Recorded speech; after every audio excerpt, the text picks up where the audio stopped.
ته وګورو خپلو ماشومانو ته وګورو چې زمونږ د ماشومانو څه جذبې دي. آیا زما ماشوم ته دا هم پته ده چې زما هیرو زما آیډیل څوک دی، زه د چا په طریقه باندې روان یم؟ هغه پلار ته وګوري چې زما د پلار خو داسې خطرناک سټایل جوړ کړی دی، دې د چا نه متاثره دی. او زموږ استاد دی هغه خبره کوي ملګری دی وایي یاره په دې لاک ډاون کې د ماشومانو ته د پلاران ښه معلوم شوي دي. په دې لاک ډاون کې نه دی دا اوس چې کوم دا کرونا دا سیس تیر شو که نه، نو په دې کې د ماشومانو د خپل پلاران ښه په طریقه باندې لیدلي دي. ځکه چې پلار لګیا دی یو دی په موبایل کې څه ګوري، نو دا ماشوم یې نوټ کوي نه. او به ستاسو نه تپوس کوم دا ماشوم دا خبره نوټ کوي نه چې زما د پلار په دې موبایل کې څه ګوري. چې ته څه ګورې جو ستا بچې به هم هغه ګوري. چې ستا څه خیالات دي ته په کور کې ماشومانو ته کنځلې کوې، ستا ماشومان هم کنځلې کوي. زمونږ په تربیت کې کمی دی او مونږ ټول بیا چې کوم دی هغه شی راوالو په ماشوم یې ورواچو. مړه ماشوم بې تمیزه دی، ماشوم نه دی بې تمیزه، تا اصل کې خپل محسن پرېښی دی. ستا محسن څوک دی؟ مونږ ته خپل محسن هم پته نشته. ستا محسن څوک دی؟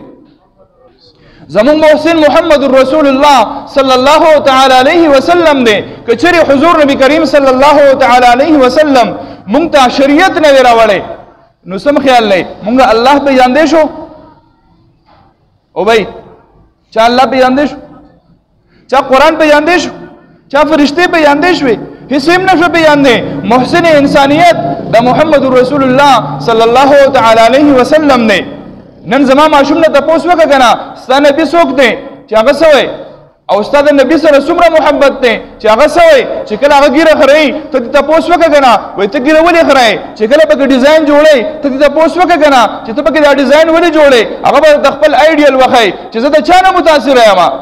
هغه ثابت ورځ ګوري سا او ته څه ګورې. چې ته ثابت ورځ د انډیا فلمونه ګورې، ثابت شپه د انډیا فلمونه ګورې، نو ظاهري خبره ده چې ستا بچې ستا نه اثر اخلي. زما پلار دا شیزونه ګوري، زما پلار دا شیزونه خوښوي، لہذا زه ورته هم ځان هیرو جوړ کړم. او چې کله ستا بچې کور ته راننوځي او سلام یې ونه کو او ته خپل بچي ته بچې سلام دې ولې ونه کو، دا خو د حضور نبی کریم صلی الله تعالی علیه وسلم سنت عمل دی. هغه به ستانه مخکې تپوس کوي حضور څوک و، محمد رسول الله صلی الله تعالی علیه وسلم څوک و، ته ورته د هغه تعارف وکړه. تا ته پته نشته نو ته خپل بچي ته څه ووایي چې محمد رسول الله صلی الله تعالی علیه وسلم څوک و. چېرته تپوس دې وکړه ته د نبي علیه الصلاۃ والسلام په شان کې څه ویلی شي، ته د نبي علیه الصلاۃ والسلام په شان کې مدح سرایي کولی شي، ته د نبي علیه الصلاۃ والسلام نعت ویلی شي، ته د نبي علیه الصلاۃ والسلام شان بیانولی شي. هغه به تا ته ووایي چې بهی که ګانه دې پکاري چې ویم درته د انډیا وی په سوریلي انداز باندې ښایسته انداز باندې، که د پښتو ټپې وی چې ویم درته، خو داسې نشم کولی. ما د ماشوم نه تپوس وکړه که نه وایي ته راشه دعای قنوت راته ووایه. هغه غریب ته دا هم پته نشته چې دعای قنوت څنګه ویلې کېږي. هغه ته ووایه که نه چې د نبي علیه الصلاۃ والسلام حق په موږ باندې څه دی، کم از کم د ورځې څونه درود شریف ویل پکار دي. هغه غریب ته دین هم نه دی خبر، ځکه چې دا خو دا ماشوم خپل آیډیل خپل پلار ګڼي او پلار یې خپل آیډیل د هندوستان هیرو ګڼي. بچې وزګار نه دی. زه هغه ورځ یو دکان ته ورننوتم، سلام مې وکړو، په دکان کې مې سلام وکړو، السلام علیکم ورحمت الله وبرکاتو. تاسو یقین وکئ یو کس پکې صرف سلام واغستو وعلیکم السلام ورحمت الله وبرکاتو، ٹھیک شو. لیکن 15 یا شپږ کسان ناست دي په دې کې یو هم سر اوچت نه کو، ټول په موبایل کې دننه مصروف وو.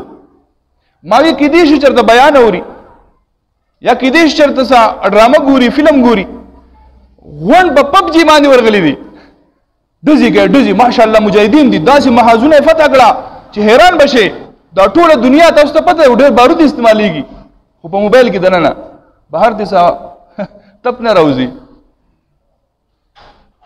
خبر غلطه کو په پبجي کې لګیا دی، موبایل ته ورنوته دی او ډزې کوي او دنیا کالتو سي ضایع کړه.